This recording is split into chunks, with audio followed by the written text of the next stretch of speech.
Fellow citizens,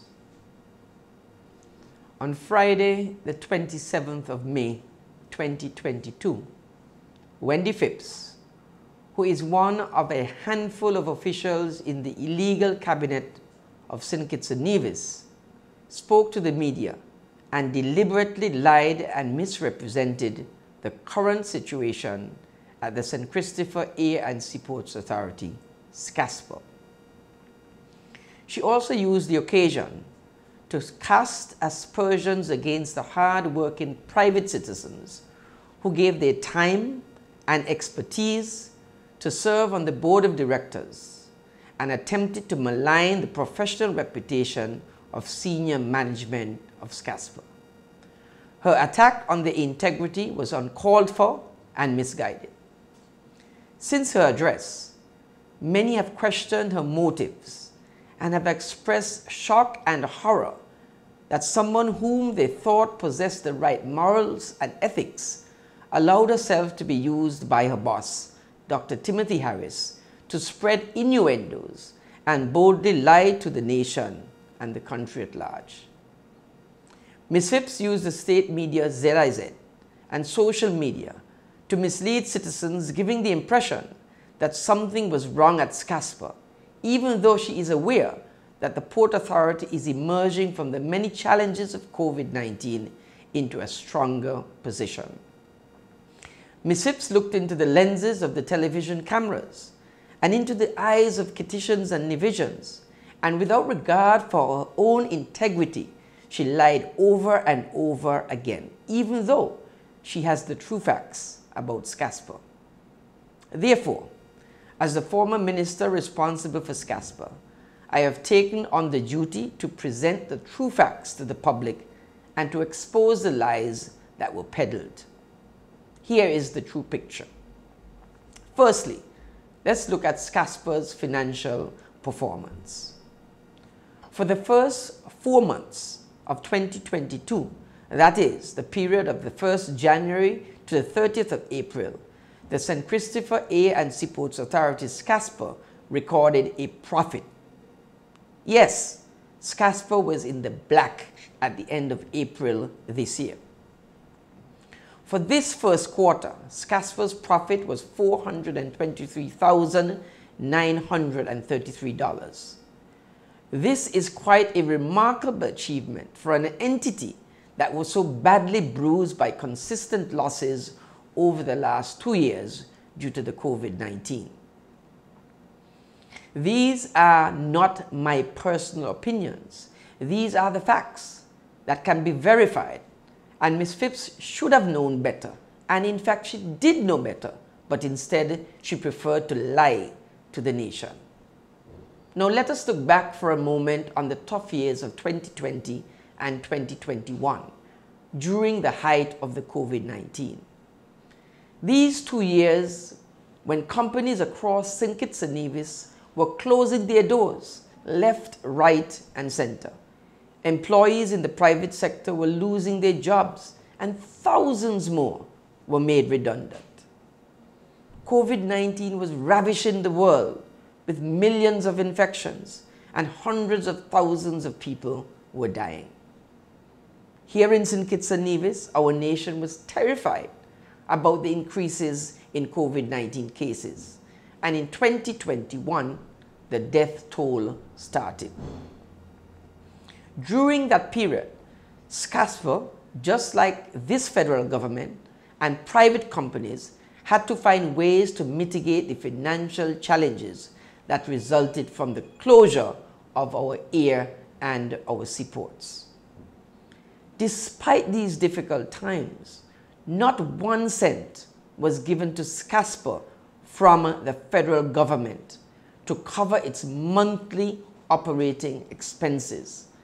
SCASPA had to fend for itself through prudent cash flow management. You would recall that it was the whole country that was on lockdown. Cruise vessels were forced to cancel their calls and airlines stopped flying, not only affecting St. Kitts and Nevis, but the entire world. Let us keep in mind that SCASPA makes a large block of its money from the visit of cruise ships. For example, for the period January to April this year, the cruise sector provided the authority with 43% of its revenue. How, therefore, can Ms. Phipps, a former executive director of the Chamber of Commerce and someone who should have a sharper understanding of business, how could she allow her boss to send her before the microphones to mislead the public? Ms. Phipps, for example, is aware that in 2019, just before the global pandemic, SCASPA recorded revenues of 60.2 million EC dollars. Its expenditure that year was $59.2 million. Therefore, in 2019, SCASPA made a profit. However, in 2020, the first year of the COVID-19, the revenues dropped by $28 million to $32 million. And why did they drop? Because no ships were coming and no planes were coming, and St. Kitts and Nevis was closed. We were on lockdown. Then in 2021, the second year of the COVID-19, revenues dropped further to $26.3 million. But in addition, the expenses also fell by approximately 13% compared to 2020 to $51.3 million due to the cost-cutting measures that were implemented. For further clarity, cruise passengers arrivals fell from a high in 2019 of 1,045,842 passengers to 263,426 passengers in 2020, and then 101,845 in 2021. When ships and planes are coming, SCASPA makes money. And when they are cancelled, like during a pandemic, it affects the revenue stream.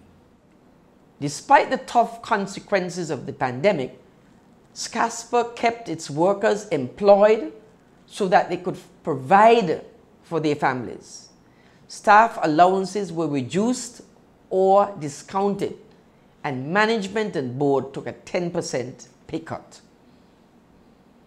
All this sacrifice was being done by SCASPA at a time when private companies were permanently closing down and hundreds of people were being made redundant. The port employees remained on the job, exposing themselves to the possibility of being infected by the virus, and some got infected. These hard-working employees sacrificed their lives so that the cargo ships can safely arrive with food and essential supplies to provide for all our citizens. This is something Ms. Phipps should applaud SCASPA for, not launch attacks that are not consistent with the truth. I am calling on Ms. Phipps to soberly reflect on her recent actions and to apologize to the staff and to management and the directors of SCASPA for her unwarranted political attack. Apologize and let the people know that what SCASPA achieved in the first quarter of 2022 was a financial miracle and indeed a financial success. Let the public know the truth, which is that SCASPA was able to rise out of the COVID-19 fallout and produce a surplus up to April this year, just 33 days ago. With this background that I have just shared, how could she have lied, giving the impression that SCASPA was in such trouble that the federal government had to bail it out? Nothing could be further from the truth. Further, on the heels of her malicious attack on SCASPA, there was a document circulating alleging that SCASPA owes Skelec in excess of $10 million, and the perception is that SCASPA is largely responsible for Skelec's poor financial situation. SCASPA's annual electricity bill is just over $1 million annually. It means, therefore, that SCASPA would not have paid SCELEC since it became a corporation some 10 years ago. This is far from the truth. SCASPA has been paying SCELEC consistently since its establishment, except for the 2 years of the pandemic. The amount due to SCELEC, based on a payment plan that I was privy to, is just over $2 million, which SCASPA services monthly. The $10 million that is being paraded relates to disputed billings of more than 20 years ago and includes amounts coming forward from the days of the airport being a government department. The original amount was over some $20 million, and following a review of the records that was available to SCASPA at the time, a pattern of excessive erroneous billings was demonstrated to the then electricity department, and $10.7 million was removed from the statements over the years 2009 to 2012. The notes can be found in the audited accounts for those years. The balance that is being circulating was submitted to the Ministry of Finance for resolution, and as far as SCASPA is concerned, it has no bearing on SCELEC's current financial situation. Let us look at the government subvention of $17.2 million. Another matter raised by Ms. Phipps relates to the subvention of $17.2 million from the federal government. This money was not provided because the port was badly managed in 2020 or 2021. No, this money was to help pay for the chronic missteps of her friend and present colleague. Ms. Phipps is fully aware that the Cabinet approved the subvention to cover 3 main items. So here is the breakdown of the $17,287,767, and every dollar was accounted for. 1. $6,974,287 went to the arbitration in connection with the construction of the second cruise pier under the guidance of former Minister of Ports Ian Patches Libert. 2. $3 million went into the retrofitting of the Robert Batcher International Airport. The amount for the airport was to ensure that it complied with COVID-19 requirements that were put in place by the Ministry of Health and the COVID-19 Task Force. I should remind you that at that time, the Minister of Health was Wendy Phipps. 3. $6,513,480 was allocated for fenders and dredging at the cargo and cruise piers to correct issues that originated during the tenure of former Minister Libert. 4. The remaining $800,000 was a partial contribution towards the payment of the double salary for staff after the last-minute announcement by the Minister of Finance and outgoing Prime Minister, Dr. Timothy Harris.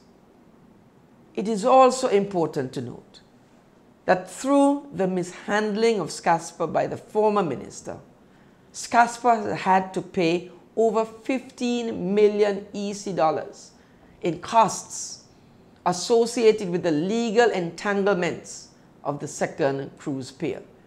These costs include, but are not limited to, arbitration legal fees, arbitration engineering fees, and corrective dredge work.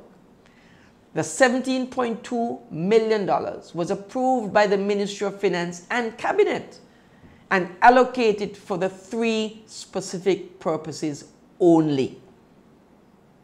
Even though Ms. Phipps knew these facts, she misled the country by suggesting that the money was given because SCASPA was illiquid or unable to cover its ordinary operating monthly expenditure. It seems, therefore, that Ms. Phipps revoked the appointments of the recent board members for the correction of mistakes of her friend and colleague and the former Minister of Ports. What an injustice! Her motives had nothing to do with SCASPA. Her actions were purely politically motivated. The final 3 points I wish to touch on are related to her claims of conflict of interest, the employment of new staff, and an audit. Once again, her claims have no merit. Here are the facts. On her claims of conflict of interest, she offered no specifics. And the reason she offered no specifics is that the recent board did not facilitate any new contracts or businesses that represented a conflict.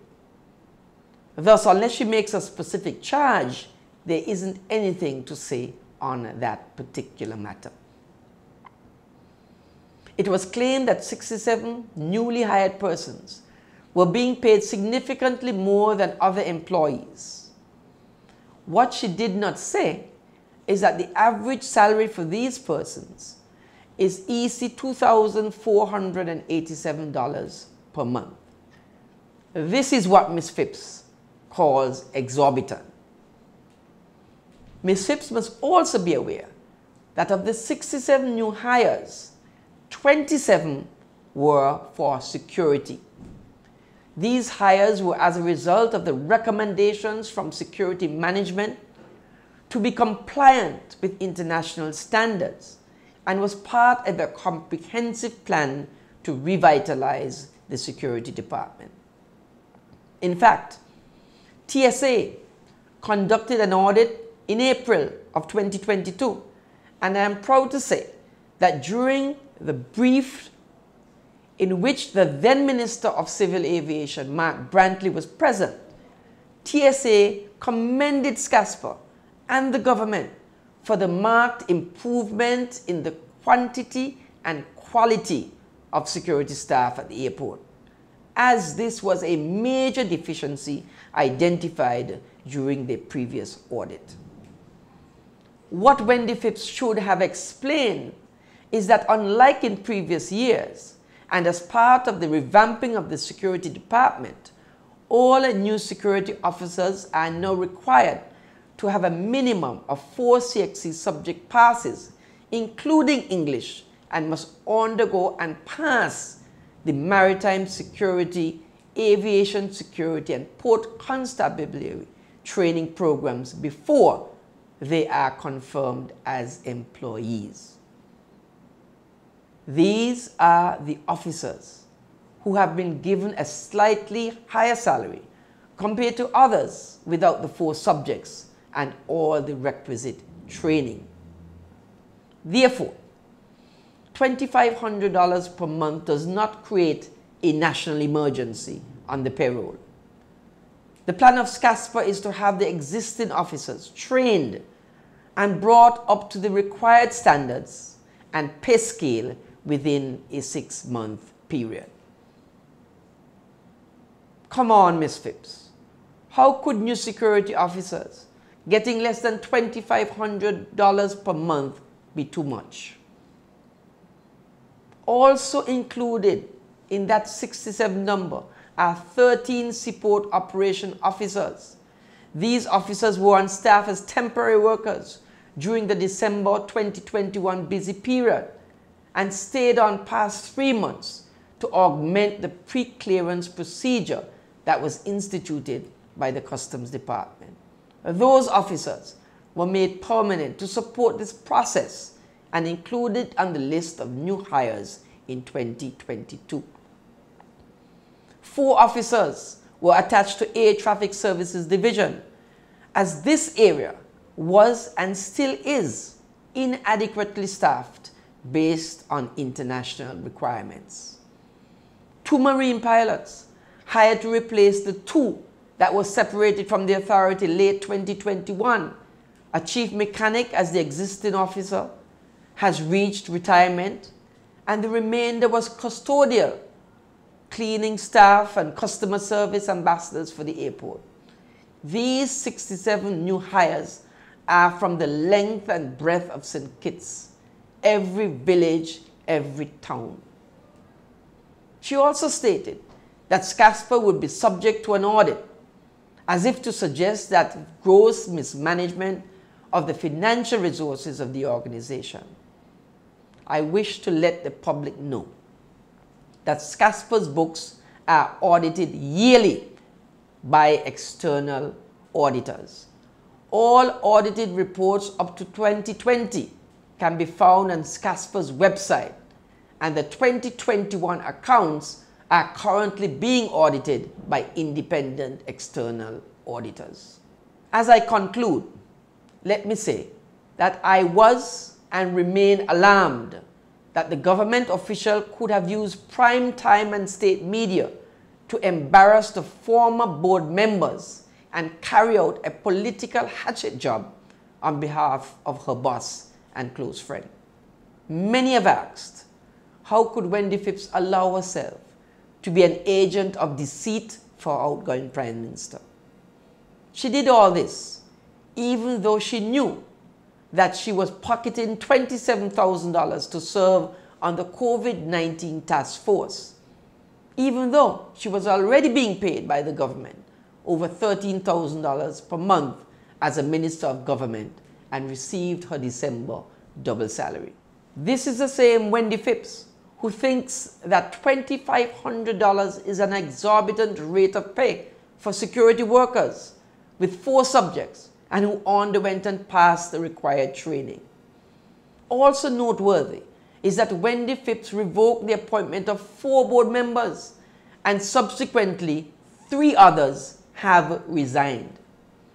My fellow citizens, these are the facts. This is the true picture as it relates to SCASPA. Thank you.